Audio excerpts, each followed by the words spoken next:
নাহমাদুহু ওয়া নুসাল্লি আলা রাসূলিহিল কারীম আম্মা বাদ। সম্মানিত দর্শক শ্রোতা, আজকে আমাদের আলোচনার বিষয় হলো ঈমানের পরিচয়। ঈমান কাকে বলে? উলামায়ে কেরাম লেখেন, ঈমান হলো তিনটি বিষয়ের সমন্বয়ের নাম। ইকরার বিল লিসান, তাসদীক বিল জানান, আমল বিল আরকান। এই তিনটি বিষয়ের পরিচয় হলো ইকরার বিল লিসান, ঈমানকে উচ্চারণ করা, মুখ দিয়ে বলা।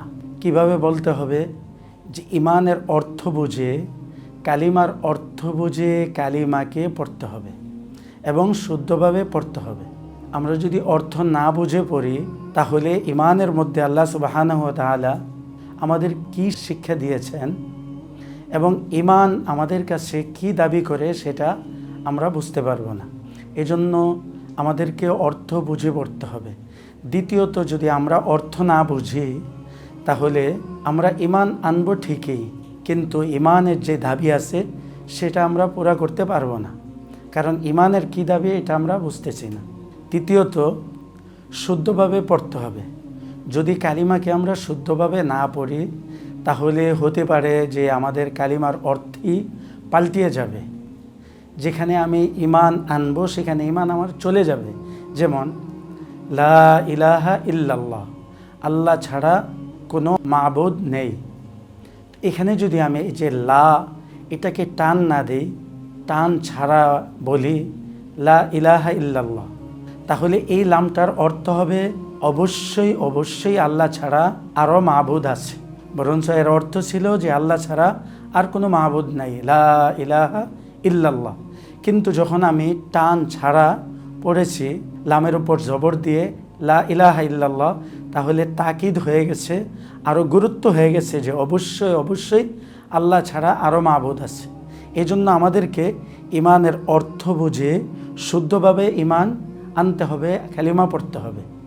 দ্বিতীয়ত, তাসদীক বিল জানান, অন্তর দিয়ে আমাদেরকে বিশ্বাস করতে হবে। আমি যা বললাম, আমি যা পড়লাম, আমি যে বিশ্বাস করলাম, এটার উপর আমার বিশ্বাস থাকতে হবে অন্তর থেকে।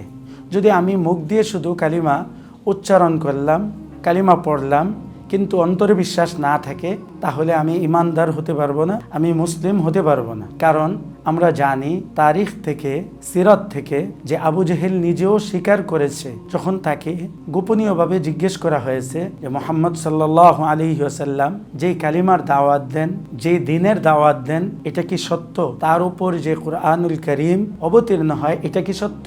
সে স্বীকার করেছে যে হ্যাঁ, সে যা বলে সবগুলি সত্য, সে সত্যবাদী। তবে আমরা মানি না, আমাদের নেতৃত্ব থাকবে না, আমাদের স্বার্থ নষ্ট হবে, এই জন্য আমরা তার কথা মানি না। তাহলে আবু জেহেল অন্তর দিয়ে বিশ্বাস করত যে ইসলাম সত্য, নবী সত্য, তার কথা সত্য, কিন্তু সে মুখ দিয়ে রাসূল সাল্লাল্লাহু আলাইহি ওয়াসাল্লামের কাছে বা সে ওপেনভাবে এটা স্বীকার করে নাই, কালিমা পড়ে নাই, কালিমাকে বুঝে নাই।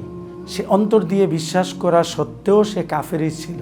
দ্বিতীয়ত, শুধু মুখ দিয়ে স্বীকার করেছে কিন্তু অন্তরে তার বিশ্বাস ছিল না, তাহলে সেও মুসলিম হবে না, সেও ঈমানদার হবে না। যেমন আমরা দেখি যে আব্দুল্লাহ ইবনে উবাই, রাইসুল মুনাফিকিন, মুনাফিকদের সর্দার, সে মুখ দিয়ে স্বীকার করেছে, ঈমান এনেছে, রাসূল সাল্লাল্লাহু আলাইহি ওয়াসাল্লামের সাথে সে জিহাদে গিয়েছে, সে নামাজ পড়েছে, রাসূলের সাথে বিভিন্ন দাওয়াতের কাজে গিয়েছে, রাসূলের সাথে সাথে ছিল, কিন্তু তার অন্তরে বিশ্বাস ছিল না ঈমানের প্রতি, ইসলামের প্রতি, যার কারণে সে মুনাফিক ছিল। আর আল্লাহ সুবহানাহু ওয়া তাআলা এই সমস্ত মুনাফিকদের ব্যাপারে বলেছেন, ইন্নাল মুনাফিকিনা ফিদ দারকিল আসফালি মিনান নার, জাহান্নামের সবচেয়ে নিচু স্তরে থাকবে মুনাফিকরা।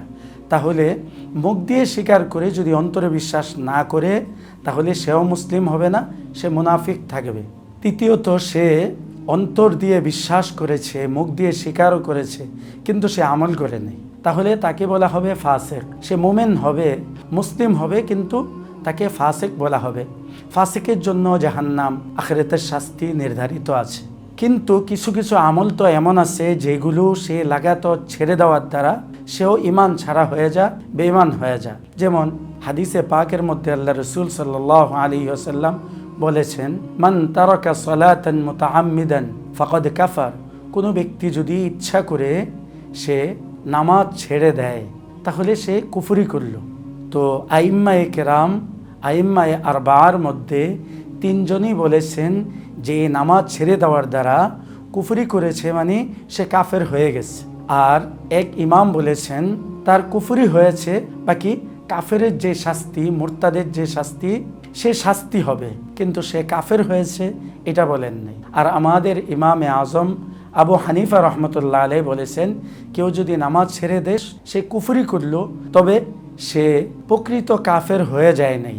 তো সুতরাং আইম্মায়ে কেরামের মধ্যে ইখতিলাফ আছে, নামাজের আমল না করার কারণে ঈমান চলে যায়, কিন্তু সমস্ত আইম্মায়ে কেরাম, উলামায়ে কেরাম এই বিষয়ে একমত যে লাগাতার যদি কেউ নামাজ ছেড়ে দেয় তাহলে সে কোনো সময় না কোনো সময় সে বেঈমান হয়ে যাবে, ঈমান ছাড়া হয়ে যাবে। তো সুতরাং আমরা বুঝতে পারলাম যে মুখ দিয়ে স্বীকার করেছে ঈমান, সে অন্তর দিয়ে বিশ্বাসও করেছে, কিন্তু সে আমল করে নাই, তো কোনো কোনো আমল ছেড়ে দেওয়ার দ্বারাও সে বেঈমান হয়ে যাবে। আজকে আমরা এটা বুঝতে পারলাম মুখ দিয়ে স্বীকার করতে হবে, যদি মুখ দিয়ে স্বীকার না করে অন্তর দিয়ে বিশ্বাস করে আমল করে সে মুসলিম হবে না। মুখ দিয়ে স্বীকার করতে হবে, অন্তর দিয়ে বিশ্বাস করতে হবে, কিন্তু মুখ দিয়ে স্বীকার করেছে অন্তর দিয়ে বিশ্বাস করে না, সেও কাফের থেকে যাবে, সেও মুসলিম হবে না। অন্তর দিয়ে বিশ্বাস করেছে, মুখ দিয়ে স্বীকারও করেছে, কিন্তু সে আমল করে নাই, তাহলেও ভয় আছে, আশঙ্কা আছে যে কখনো সে ঈমান ছাড়া হয়ে যাবে। এজন্য আমাদেরকে কালিমাকে মুখ দিয়ে পড়তে হবে অর্থ বুঝে, শুদ্ধ করে, এবং অন্তর দিয়ে বিশ্বাস করতে হবে, অঙ্গ প্রত্যঙ্গ দিয়ে আমল করতে হবে। এই তিন বিষয়ের সমন্বয়ের নাম হলো ঈমান। সুতরাং আজকে আমরা ঈমানের পরিচয় জানলাম এবং ঈমানের গুরুত্ব জানলাম।